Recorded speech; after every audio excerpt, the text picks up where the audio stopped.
There are other different types of dementia, and depending upon where the difficulties lie, that in the illness determines the course of treatment. You can. All you have to do is want to do it. Yes. Want to be it. When you set your mind to it, and this is who you are, and The grown men. We have the youth that we need to mentor, and we need to inspire, and we need to motivate. But I know, as a recent conversation between you and I, that you're also in the business of motivating grown men. Through that, I'm supposed to see God in it at every turn. So me going to the Sea of Galilee was to remind me of that, to refresh myself of that. It is all under control, that He does have it. It's just as clear as that fresh water that I saw.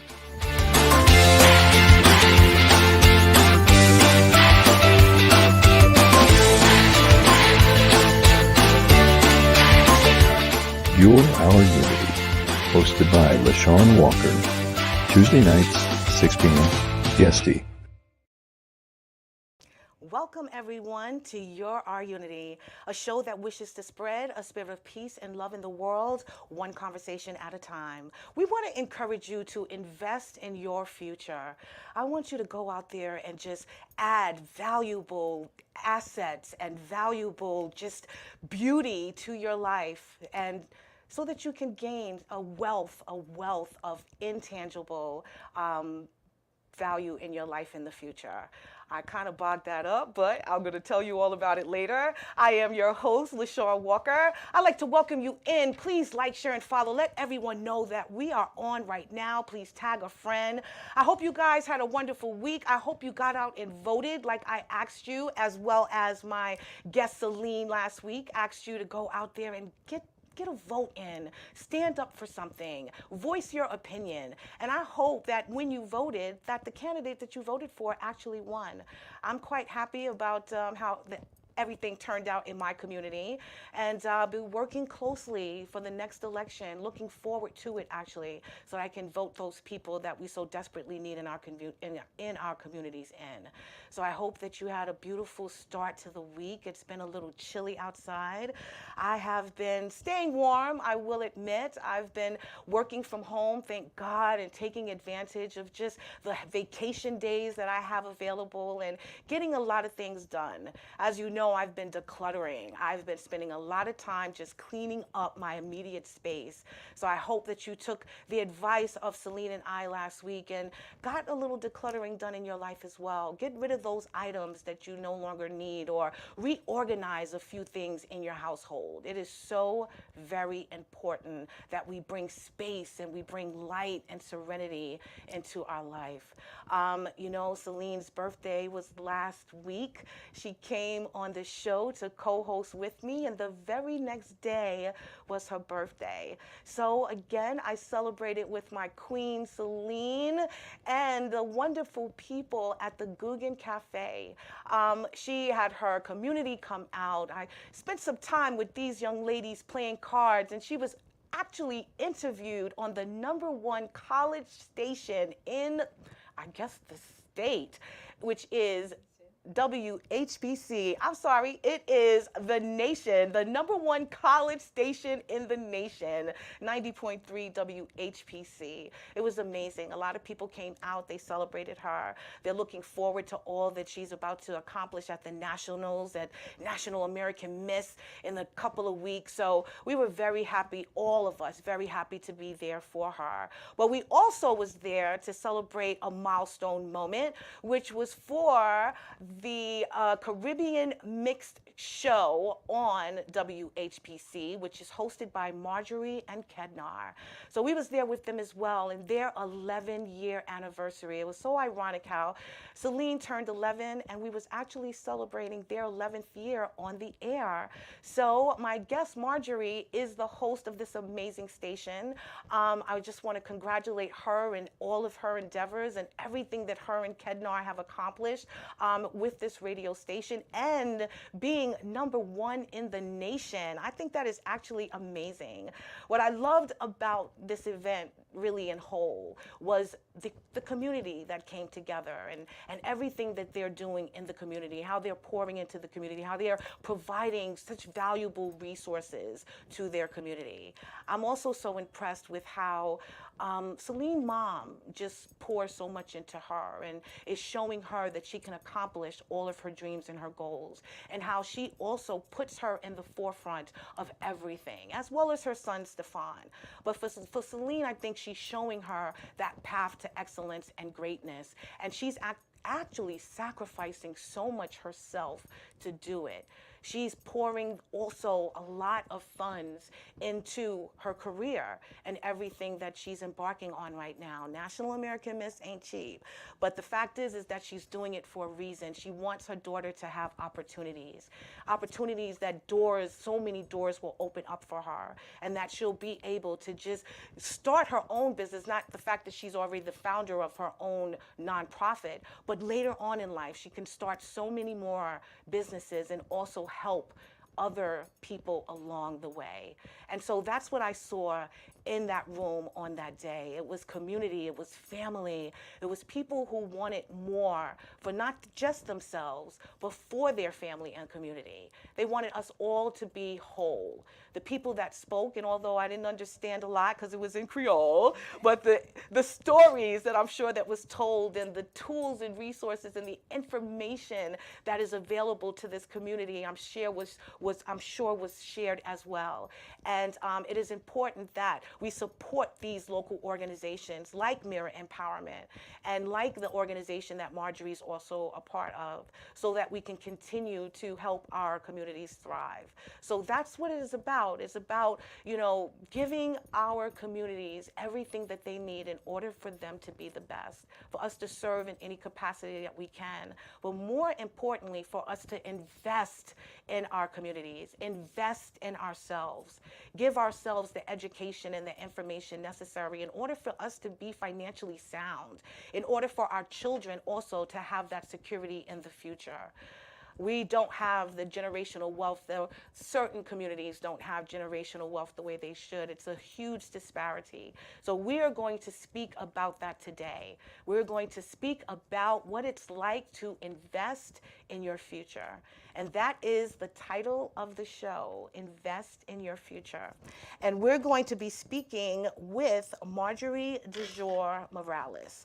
She's born of immigrant parents, originally from Queens, New York, now living in Elmont, New York. She's a radio host, business owner, and community leader whose mission is to change the face of wealth in this country and the world. Marjorie worked in corporate America for many years, as well as the broadcast advertising field, working with such companies as Fox, BET, WABC, just to name a few.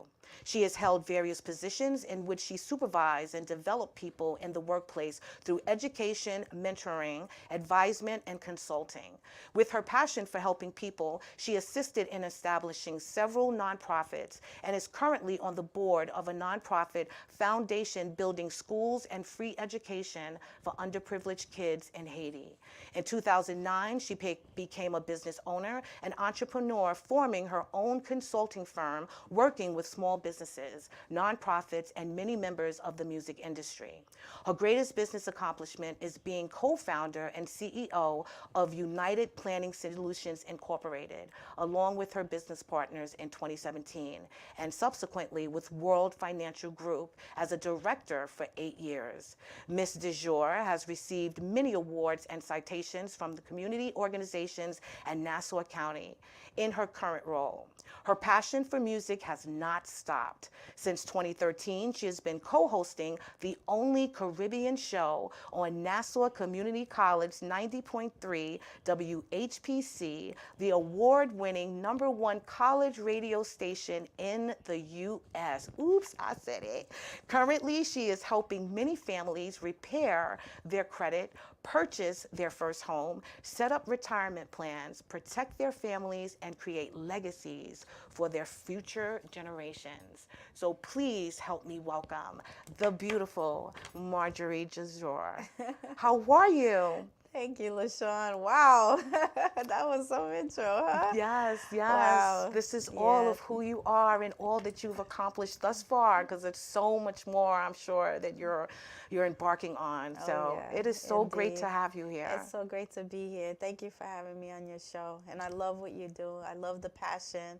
We share the same love for Celine. Yes. You know, that's my baby girl. And, you know, I said, her and our show were born at the same time. Yes. And so we have a special connection, you know, and Yes. it's a celebration every year at that time. For the both of us. And I'm so proud of her because a lot of the education work I've done has been with the youth as well. Wow. You know, I started an early childhood program with one of my friends. I don't know if that was on there or not, but No, that was another thing. I had to cut it down, folks. That was we another thing. That would have been the interview if I would have read your whole bio. I know. But, you know, all of it has been, you know, my life's passion and vision, and so every day I wake up and I'm focused, and that's what it's about. It's about empowering our community, you know, giving back to our people, you know, really helping people elevate themselves in whatever capacity and working together. Yeah. That's why I love our unity, because my whole mission is always to unify our community and keep us with the same mind, the same vision of where we're going in the future and how far we can go and how far we can reach. No, you're you know, absolutely starting right. from our babies on All the up. way up. Exactly. And that's what the mission is. It's starting with you. Unity cannot be had until we start with you, until you build yourself up to that person that can spread that love, spread that information, spread your gifts to the world. So I love that you are, so, into not only empowering our kids, but also adults, people who are already established, but still need guidance, Exactly. So I'm glad that you're pouring into our youth, because it's definitely needed, but girl, so do us adults, my friend. I'm so serious. I hopped on a webinar she had the other night, just, at the last minute. I learned so much. I really, really did. And again, so already glad. knowing it just reiterated the information that I already had. It just, basically just showed me now that I have to do something about it. We have these dreams and we have these goals, but we really have to sit down and come up with a strategy and a plan in order to make it, make it come into fruition and make it work, for us. So I appreciate you being here to share that. I usually ask my guests before we dig into the meat of the conversation to just tell us about your childhood. So I understand that you are a child of immigrant parents. I'm assuming from Haiti. Haiti, correct. Yes. So tell me a little about you growing up in Queens. Okay, well, I was born in Manhattan, and then we moved to Queens when I was 2 months old, and that's where I, grew up, and Queens Village in particular. And I went to Catholic school.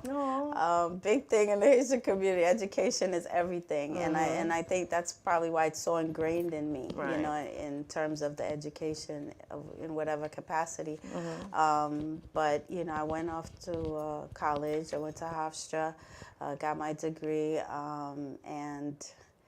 and then I embarked on my career in, the broadcast field and in corporate. I worked for 15 years, over 15 years. Wow. But always, handled basically money. Really? In some capacity. Yeah. I was always in management and money. Oh my goodness. Eminem. Well, let me ask you as a child, because, I'm sure your parents instilled wonderful values in you. Yes. What was, their number one hope and goal for you as a young girl? Did they want you to be involved in money and spending everybody else's money? No. Haitian parents, anyone who's Haitian knows Haitian people, they know there's only several paths you can take. You have to be a doctor, a lawyer, engineer, or you're a failure, basically. So although you could be talented, and they'll never encourage you in the other areas, you got to basically go out and make it work and prove yourself. I see what and you're then saying. they believe in you, and then they say, yeah, I told her to do that. I'm the one who pushed her to do that.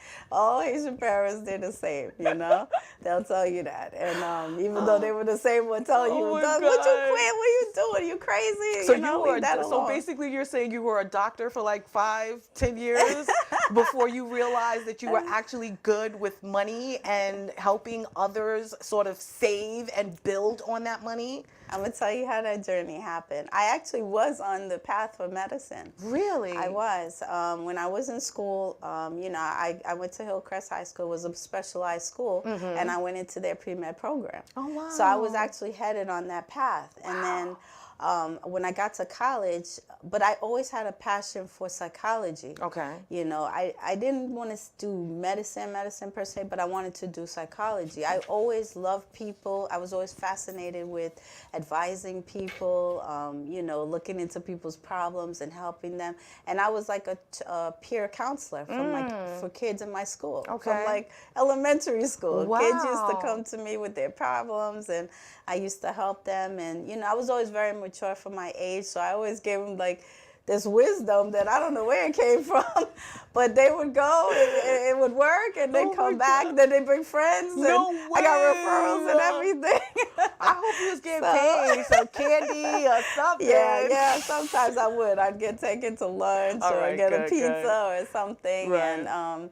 And, but that was my passion. And so when I got to college, I took biology, and they didn't have a medicine program yet there. So I was like, this is boring. I'm like, this is not for me. I can't. And then, so then I looked into psychology. My dad discouraged me again. Wow. He was like, well, you can only make it if you're a psychiatrist, if you're a doctor, basically. And I was like, I can't do all that. School is too much. It's, and I'm not feeling it like that passion like that. So, I checked around different majors, and then I said, all right, let me try my hand in business. Wow. And so when I went into business, you learn everything. Right. You learn advertising, marketing, finance, all that, accounting. And so when I got to the advertising part, two things that really caught me was retail or marketing. Right. Marketing, really, because that became my specialization, and then advertising. Wow. And then so I'll tell you a funny story how my life went full circle, because when I was in college, when I was in advertising, they had the IBS seminar, the Intercollegiate Broadcast Seminar, and they selected only a few students from different colleges to go. Right. And so my advertising teachers told us about it. I was excited. I said, I want to apply, because there you can go and meet different people from all the top advertising agencies, all the top media, TV, radio, and so on and so forth. So I wanted to go, and so I applied or whatever. I got rejected. Really? I was like the only person in my class who applied, because nobody else in the class cared. Wow. The professor was all excited, say, yeah, you guys should apply. College. The kids are like, nobody's paying them any. But I was so excited to do it. And then I applied on my own, and I got rejected. Aww. So then I came back to Professor Light was his name, and that man changed my life. I love him.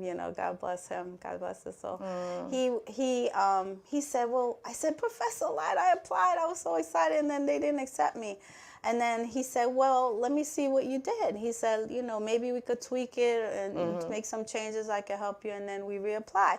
So we did that. We reapplied, and then we sent it in, and I got accepted. And you got accepted. I got accepted. So what kind of program was this? And did you have to, was it out of state? Was it here? No, it was school? here. It was here. in the city. Okay. It was in one of the hotels in the city. So I went, because now you have representatives from all over the country, all different schools there, all different, students coming, flying in and everything. Wow. So it was a big thing.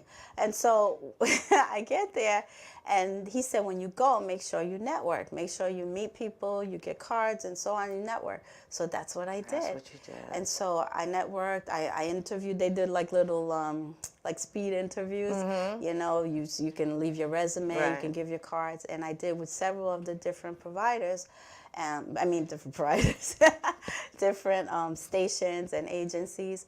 And so I stayed in touch with them after. I sent thank you letters. I stayed in touch, and I followed up, and because some didn't have anything open. Right. But you will build a relationship. That's great. You know, which is so important. Yes. That's one of the things when you're trying to get out there. You have to build relationships and with people in your industry that you're pursuing. And so I followed up once with Fox. And then a position came available, and I went in, I interviewed, and I got it. And you got the job. And that's how I started working with Fox. Now, did you have an interest in media and television broadcasting at any point before you pursued your business degree? No. Really? No. Wow. Never did. And so how did you enjoy it? How did you like working in that realm? I loved it. Did you? I loved it. I worked behind the scene. That's the funny part. I was never on the air and never had a desire to be. Really? I worked behind the scene and I loved it. Everybody that was in that. And now she's in front of the scene, literally. That's amazing. I know. It's like a curse and backfired on me, right? If all the people I know I went to school with, that I met in these different, areas and stuff, they came from communications backgrounds. Wow. They did internships. They all wanted to be on the air. Yeah. Everybody wanted to have a show, wanted to be an anchor, wanted to this, that. I never had a desire to be on the air. Wow. And I was happy just being there because I was able to do what I do, to learn, to, be mentored by people and see how everything worked. And I loved it. I loved it. And I was fine with that. I love that. And so once I stepped foot into the industry, then, it's once you get your foot in, you basically can go wherever you want to go. No, I get it. And then I just went from there to BT to, KISS, the radio, and so forth. Wow, I love that. Yeah. And it's giving you, obviously, valuable experience that's still helping you to this very day. Yeah.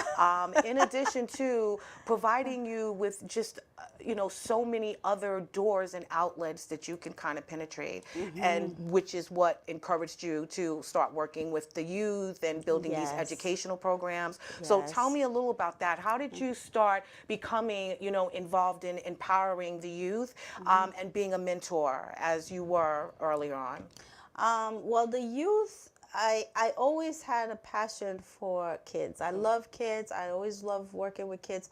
But I saw the value of empowering youth when I started working in the corporate scene, because I got to see, it's almost like they set you up in your life. They say, okay, go to school, then, get a job and do this and do that, so you can achieve this in your life.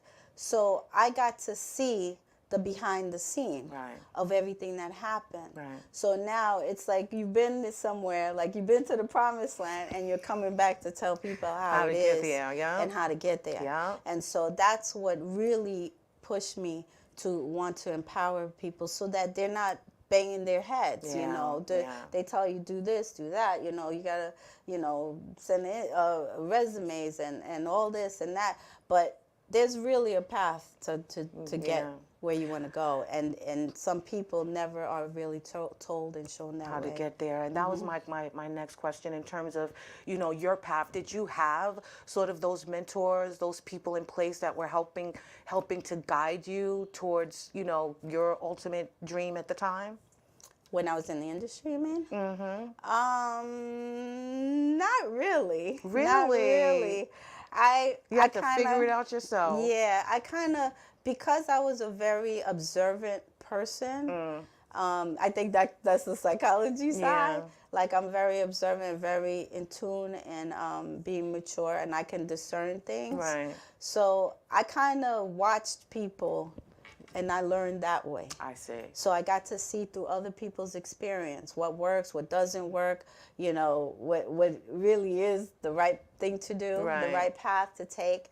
And so that's how I gained a lot of experience. It wasn't someone per se that held me by the hand and said, this is how you become successful. But you wanted to add you wanted to add that space. You wanted there to be someone that can mentor these young kids fresh out of college, transitioning into these big positions. Because I mean, to be on Fox and BET, and regardless, you know, of what type of job it is, you still feel like you're in a big position because of the corporation that it is, you know? So I'm glad that you decided to kind of fill that void and to make sure that there was not other kids out there that were trying to navigate the space blindly the way that you did. But I know that you, in that time, you tried to learn every position, right? Like you tried to, like, tell me a little about that. That's one important, thing I would say. You know, whatever it is you're looking to do, just, you know, immerse yourself in it.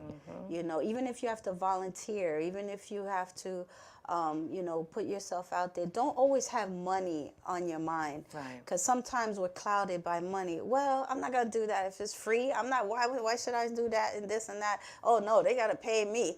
You know, you hear these things, but you don't understand. People value teaching. They value pouring in their knowledge and their experience into you, especially when you take a liking into what they do. That's what Professor Light was to me. Professor Light, because he was out there in the industry. He wasn't just a professor like classroom. He worked in it. So he knew the ins and outs, and that's what he was pouring into us. And I ate it up when I was in this class. Everybody else is in their class sleeping, like whatever, on their phones. You know, me, I'm like hanging on his every word. But that man changed my life. I love that, and I love that, you know, that you can remember that and how he made you feel and how important he was in your path, you know, because a lot of people don't really reverence their teachers, their professors and things like that, and knowing that they actually helped them get to where they are or gave them that support and encouragement that they weren't getting from other places. So that's really, really cool. So let me ask you this. You mentioned something a minute ago in terms of chasing the money. So was that your focus? I mean, I know coming from, you know, your family, your Caribbean family, and they wanting the best for you and wanted you to be, you know, financially secure, being a doctor, being a lawyer, being all those things, even though you would have been stressed out, girl, you know you would have. Yeah, big time. But the fact is that these jobs to a lot of, you know, communities, you know, are supposed to be those important jobs that bring financial wealth. Were you chasing the money, or was you chasing happiness or something that you were going to enjoy doing when you're embarking on your journey? I always chased happiness. I always chased my purpose, you know, and when I was in my early 20s, I got exposed to entrepreneurs, and they changed my life. They changed my mindset while I was working in the industry, mind you. Oh, wow. And they changed my whole outlook on life and on money and on, you know, what's important and how you can achieve your goals, how you can really go somewhere. So mentorship is important, and I can't say I didn't have it. I had it to some degree through them, but not through my employment path. You know, that was separate.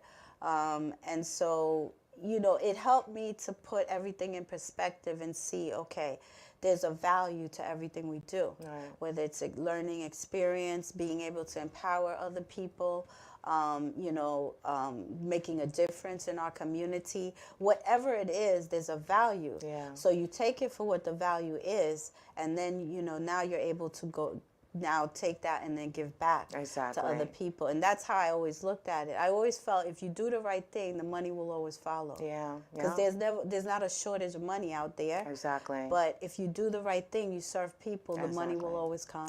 Yes, that was actually what the quote was going to be in the beginning before I botched it all up, but it is to add tangible, you know, assets and value to your life so that you can gain the intangible wealth later. Because that's important. The information, the knowledge, the sharing it, the serving, those things are intangible, but they bring you so much wealth because you're able to pass it on, and other generations will be able to take advantage of it. So that's really what we're here to talk about today, is generational wealth, and just really investing in ourselves, because investing in the future is investing in ourselves. Right, It's taking advantage of what we have now and utilizing it and being able to capitalize on it. So let's speak a little about that. You are now, you know, you're working in the music industry. You're helping these young artists, you know, that are out there in the public, but they have, you know, the presence, the stage presence. They don't have the business mindset. And you were helping them with that, obviously. Yes. You started a business specifically to aid and empower these young artists, these young entrepreneurs in their journey. So speak to me about that real quick. How important is that, and how did you see the need for it even back then? Okay, well, through my experience, because once I embarked on entrepreneurship myself, my goal was always to take the experience I had and all the things I saw and now use that to empower the people I'm working with. So I have many people that come to me, you know, artists, small business owners, you know, people with ideas who want to formulate a business, nonprofit organizations. And many of them had, you know, great talent. They had abilities, they had ideas, but they just lack structure and they definitely lack money. Yes. Money is always an issue for some reason. It still is, you know. And so that was the part that bothered me, like, because I would help them structure themselves, because I always feel like you need to stay in your lane. Whatever your talent is, whatever your gift is, don't try to be a jack of all trades. Right. You know? Don't try to be a mechanic and then you're the accountant also. Yeah. You know, and then you're doing the advertising, and you know, you can't be everything. Right. You know, whatever your strength is, hone in on that, lock in on that, and push that. And then you incorporate a team, because you can't do everything by yourself either. That's right. That's the other thing. A lot of people say, well, you know, you want it done right, you got to do it yourself. Or, you know, I'm the only one who knows what I want, and things like that. That's not true. Right. You got to trust people. Yeah. You got to empower people. You got to delegate. Yeah. Because that's how you're going to grow. Yeah. You see, you can only scale if you are able to incorporate the talents of others. Yes. You know, and that's really, you know, how you're going to achieve anything big. That's true. So that's what it was. When I saw these people, they came to me, I saw their passion, their vision, and I just wanted to help them realize that. Good. So I took the expertise, and I wanted them to be who they were. The artists, I wanted them to be artists, okay? Yeah. No, you're not the manager. You're not writing contracts. You're not trying to broker booking. You're not booking. You're not, you're not a travel agent. Yeah. That's not being an artist. Yeah. Don't lose that creativity. That's your gift. Yeah. No. You know, so that's what we wanted. We did. We helped them to be who they are, continue to, you know, structure and hone their craft. Right. And then we put the other pieces together so that they can approach it in a professional way, you know, and in a legal way, and also to get the most financial benefit, you know, that's due them. Because a lot of people also sell themselves short, because they're trying to do all these things. So now they got to cut corners. Yeah. You know, like, oh, I can't afford to, you know, to pay somebody to market for me. Or, you know, I want to get this gig. And they know you're in need. Right. So now guess what? They're not going to pay you what you're worth. Right. Yeah. Because, you know, you're trying to do everything and be everything. So you've given them a bargaining tool. Exactly. You've given them a reason to devalue and never the going to gift you're profit bringing. from it. Yeah. You're absolutely right. So that's why I said, okay, this is how we're going to do. And these are all things I already knew anyway from my background. Right. So, and that was always my goal. My goal was to take my experience, my knowledge, everything, and the experiences I've seen in life, not just my own experience and knowledge, but seeing why people fail. Yeah. You know, things people do wrong. Yeah. And then learn from those things so that now when I'm working with someone, I can put them on the right path and they can continue to grow. I love that. I love that. I know it was very beneficial for a lot of these young adults. And I know that that is your mission right now, as we said earlier, is to change the face of wealth here in the world as well as here in the this nation. country, Exactly. right. So what does it look like to you? I know, you know the statistics and you know the numbers in terms of the disparities between, Black Americans, minorities, and white Americans. Speak to us real quick about that, the difference in, financial wealth, the fact that we don't have these grand, inheritances and things like that to fall back on, why it's never even a discussion in our household to form a financial strategy for our future. Speak to us real quick about that. Well, a lot of that comes from our background, our relationship with money, our parents' relationship with money. Yeah. Many of us grew up hearing, oh, we can't afford that, oh, don't even look at that. No, I ain't buying that, I don't have money, So when you hear these things all your life, that becomes your reality. Yeah. That becomes, who you are. So, and then what happens is now when you actually grow up and you have money now, a lot of people go to the other extreme. They're like, well, I have money, so I'm going to do what I want to do. I'm going to spend. I'm going to go on trips. I'm going to buy fancy clothes, fancy shoes, cars and stuff. So it's kind of like they want to reward themselves for all that they were, held down all their life. But that's not the answer either. Right. It's almost like a drug addict, somebody that's highly paid, Right. that trauma, and they drink it, Yeah. they're taking drugs. Like, it masks and it feels good in the moment, but it's doing further Damage down the line. And there's going to be a consequence to it. Right. So that's what it is. It's our relationship with money, which comes a lot from our childhood upbringing. And so therefore, we need to change that dialogue in our head. We need to, change the definition. So this huge gap that exists is because, other people have been taught or have had some type of financial guidance in their lives, from youth up. And then even if they didn't know personally, someone connected to them knew enough to help them, to say, you should open this type of account. You should set up this for your kids. You should, and then, you should own a home. Right. Basic things like that. Yeah. And us, a lot of times, again, it goes back to the spending. We're spending on things that we can't really afford to impress people that don't care about us. Exactly. And then putting us further in a hole and just widening that gap. Yeah, no, you're absolutely right. And you just spoke to my soul a minute ago because, as I mentioned, I have been decluttering.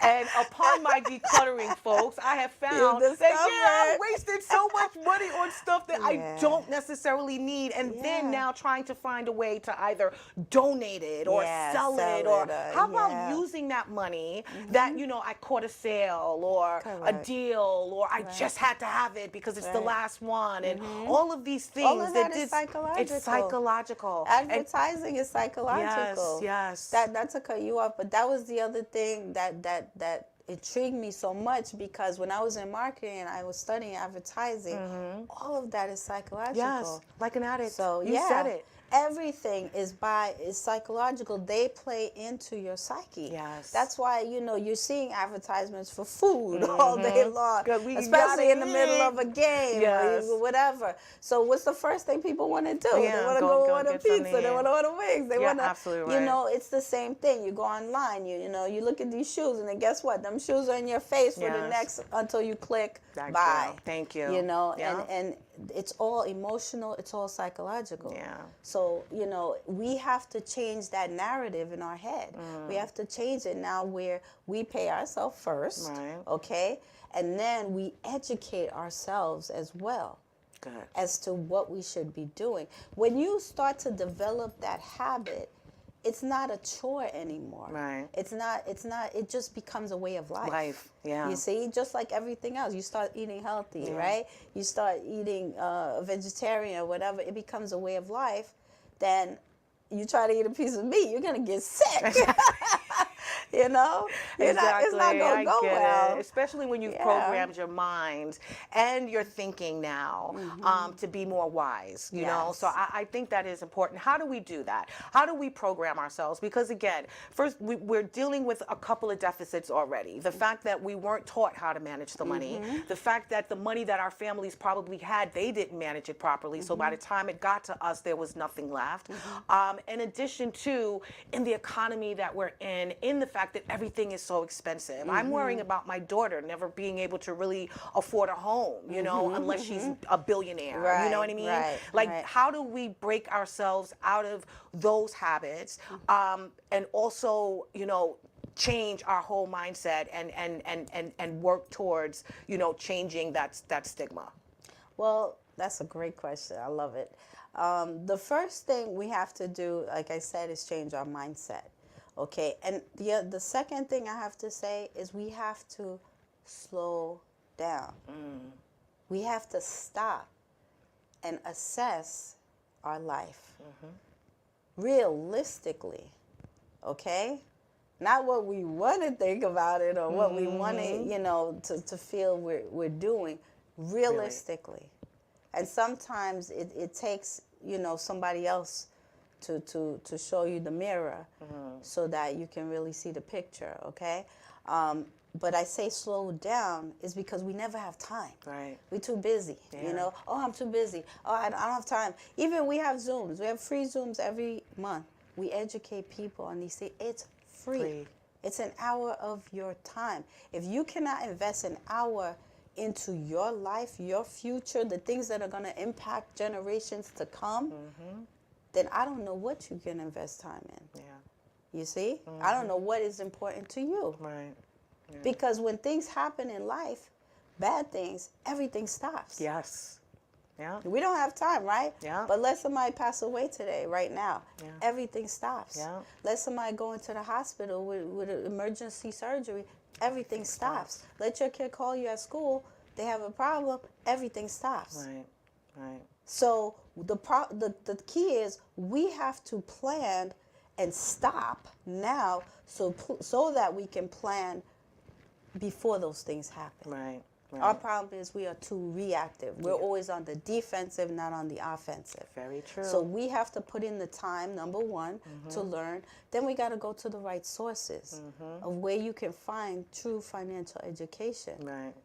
It's not Google. Yeah. You know, it's not Google. There's a million of ways to get financial education. There are people who call anything financial education or Very financial true. literacy. Right. You know, you have to really go to a source and somebody who's you know, documented, a company or an advisor or somebody that has a proven track record Right. that shows what they've done, how they've empowered people, how, you know, and then you got to look at, okay, if I'm working, say, for example, and I can't make ends meet, is the answer get 2 jobs, 3 jobs, 4 jobs? Or is the answer, let me figure out what I can do that can replace the 4 jobs? Maybe it's entrepreneurship. Yeah. You know, maybe it's finding a path to entrepreneurship. But how can I get there in a way that makes sense, that I'm not putting myself at risk? You know, I'm not spending and wasting more money that I already don't have. Exactly. And then be bitter and cursing everybody saying that, you know, oh, it didn't work for me. Right. And I'm going to quit and go back to the comfortable. Right. We have to be willing to get out of our comfort zone. Yes. Yes. But it starts with stopping. You got to stop. Stop saying I'm busy. Stop saying, you know, I don't have time. Stop saying, you know, oh, you know, I'm going to go to the game, or I'm going to go to the show, or I'm going to go shopping.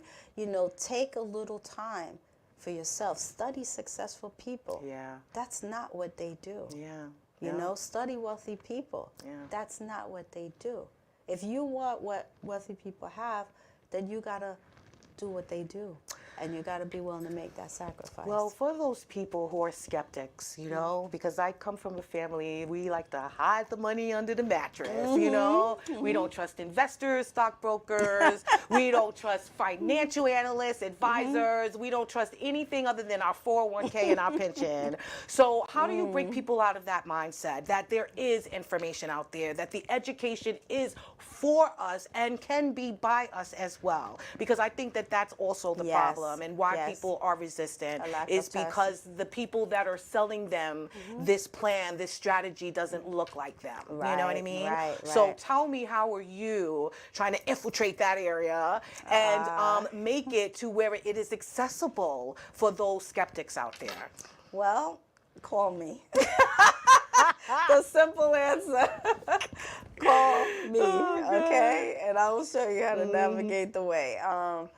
But really, that's what we do all day, every day. You know, that's, and as I said, I brought it back to in the financial industry. You saw in the presentation we did the other day. It's the hugest industry. $109 trillion industry. Okay. Of which there's only about 370,000 advisors. So there's a huge need. And that's already. advisors of color or in general? In general. In general. Really? Wow. 72%. Wow. White. Yes. 72%. Okay. Okay, and a lot of them are retiring. They're leaving the industry. So it's leaving a big, huge gap. And if you look at it, it's the industry that's creating the most millionaires right now. So it makes sense. If there's an industry that's really creating a path to financial freedom, it's creating a path to entrepreneurship, it's creating a path to help you empower yourself financially and then empower others, why not try? Why not at least look? Exactly. You know? Because you never know. As long as you, see, the one thing that I have to put everybody's mind at ease, the financial industry is a highly regulated industry. If you're dealing with a firm that you cannot look up somewhere, run. Because it's not an industry that's left to chance. It's regulated federally, it's regulated on the state level. There are laws, and people have to be licensed to do it. You know, so it's not something that, you can be skeptical and fearful of your money and how you handle it and where it goes, but that's the due diligence you have to do. Yeah, if I'm your cousin, I'm saying, oh, LaShawn, you know, you need to invest, you know, this $100,000 with me. I got this great, you know, company as a tip, and then you say, well, Marge, how does it work? Well, I just know my coworker, she put like 20,000, she got 30,000 out of it, she got 50,000. That's not a reputable firm. That's I'm sorry. Yep, no, you're absolutely right. But a true reputable firm, we deal with over 100 firms out there. They're all A-rated companies, A+ rated on Standard & Poor's. You know, you see them, you can look them up. They're what's on the the name stock of the exchange. company? What's the name of the company you work with now? Well, my company is Well Financial Group, Transamerica Financial Advisors. And what exactly do they offer? They offer everything in the financial industry. They do. That financial industry And offers. this will help everyone gain and maintain financial wealth and obviously generational wealth as well. Yes. The goal is financial literacy. Our goal is to empower, you know, to have 30 million families financially literate. I love that. By 2030. I love that. And that's the mission. So how are you doing that? Are you going community by community? Are you spreading, because I know that you're a speaker and you do a lot of seminars and workshops.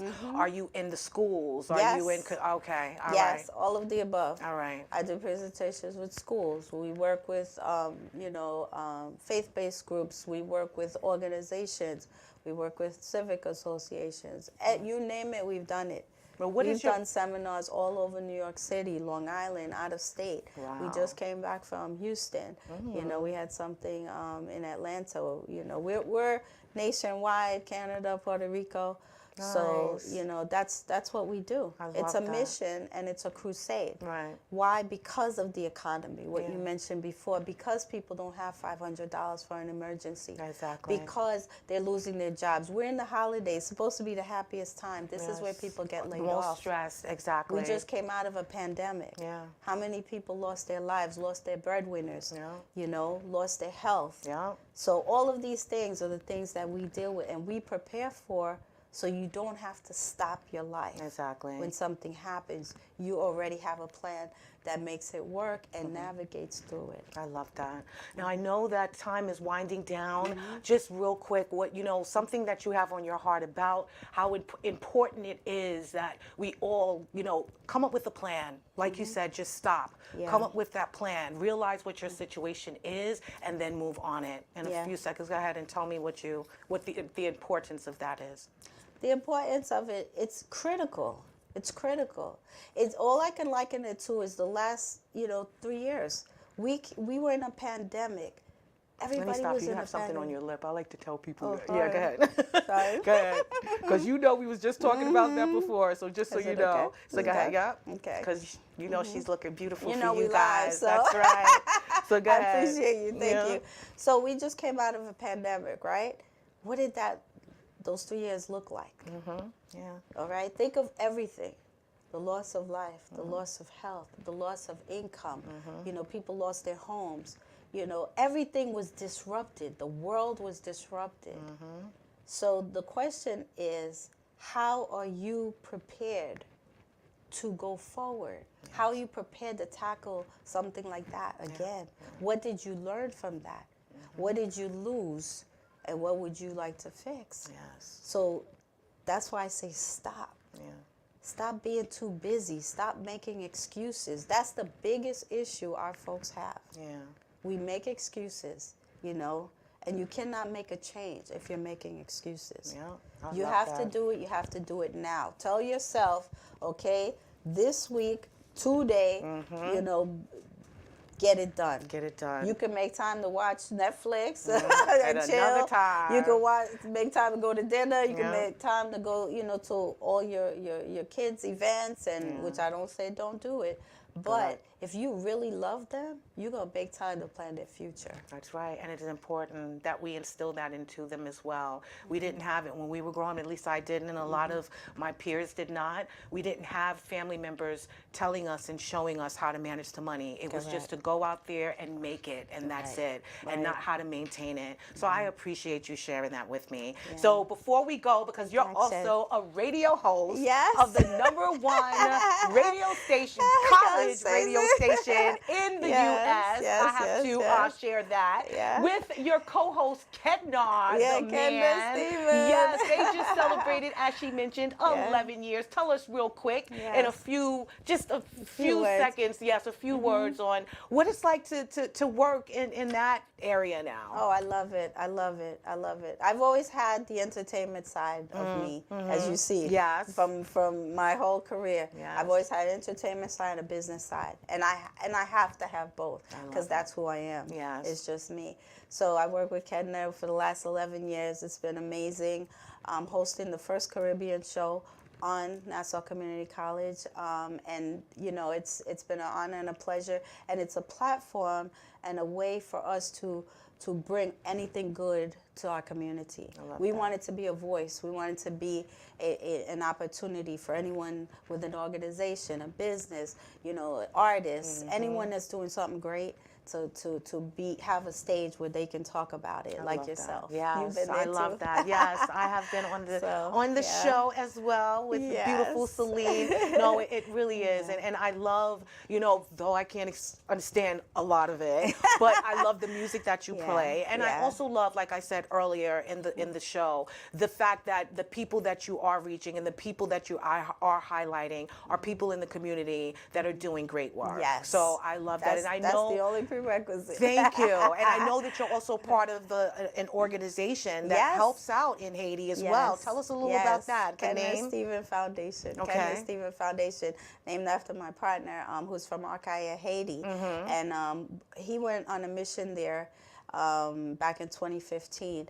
and found that there was this whole community where he's from, the town, was without education. Oh, wow. So all these kids, they're 3 years old, 4 years old, 10, 15, just home. Wow. So just like imagine, your fifth grader, your second grader, Exactly. you're just home all day, Watching no education. television, no Yeah, education. well, there's no television over there Oh, either. my God. So, but just home. And so he was like, well, where do these kids go to school? And then that's when he found out there was no school. Wow. And so when he came back, he told me about it. And, he's like, I have to do something. It was on his heart. And I felt the same because I always wanted to do something to give back to and education, which is, the key. And so we founded the organization back then. It's a 501c3. And we've been fundraising, doing events. And we've also partnered with other youth organizations here so that we can do work here and empower the youth here and also take care of our kids back home. I love that. I love that. Well, I'd like to thank you so much. I know you are doing great work everywhere, in every sector, every field that you are in, my friend. I appreciate you so much, Marjorie, for being here. I really do. And you've got to come back, my friend. There's so much more to discuss, so much more for you to share. We'd like for you guys to get in touch with her at her business, which is here. There's your information. And as we said, invest in your future. Look at that beautiful picture. She's actually leading you there, right there in that photo, letting you know that the path is right in front of you. And all you have to do is stop, assess it, and do something about it. And that's it. So yes, I so appreciate you being here. I really do. I appreciate you, LaShawn. Thank you so much for having me. It's been a pleasure. I love the work you do. It's a blessing to have people like you in our community that are sharing their story, their journey, and just help empower others. So it's a pleasure and an honor for me to be here and share the vision with you. That's right. She's got to come back. We got stuff to do together, girl. Yes. All right. Thank you. So we're going to get... Okay, go ahead. Can I just give also my business, United Financial Empowerment Network. So my website is unifen.org. It's unifen.org. unifen.org, and also the number is 516-341-2295. Thank you, beautiful. Reach out, play it back if you don't hear it, if you don't remember right now. But we're going to get real quick to the Dare to Be You. And the Dare to Be You is, investing in yourself is the best investment you will ever make. It will not only improve your life, it will improve the lives of all those around you. And that's exactly what me and this beautiful young lady, Marjorie Dejour, Cherie, have shared with you today. Invest in yourself. Make sure that you add value to who you are and to your financial footprint so that you are able to share and grow and help your family in times of need, in this bad economy, in this world, in whatever happens, and in the next generation, which is more important, that you're teaching them and you're giving them those tools in order for them to stretch that money even further. So please invest in yourself today, and I'm telling you, you will have a happier and more stable and secure tomorrow for you and your kids and your next generations to come. I'd like to thank you so much for tuning in to another episode of Your Art Unity. I'd like to thank my guest, Miss Marjorie Dejour, Cherie. She's been a beautiful guest this evening. I hope you guys learned a lot. Please remember that peace and love is in the palm of our hands. So let's go out there and share some love, be some love, give some love. We will see you next week on Your Art Unity. In the meantime, I hope you have a wonderful evening, and remember that we love you. We'll see you later. Say good night. Good night. Thank you. Thank you. Thank you, LaShawn. You are so welcome, beautiful.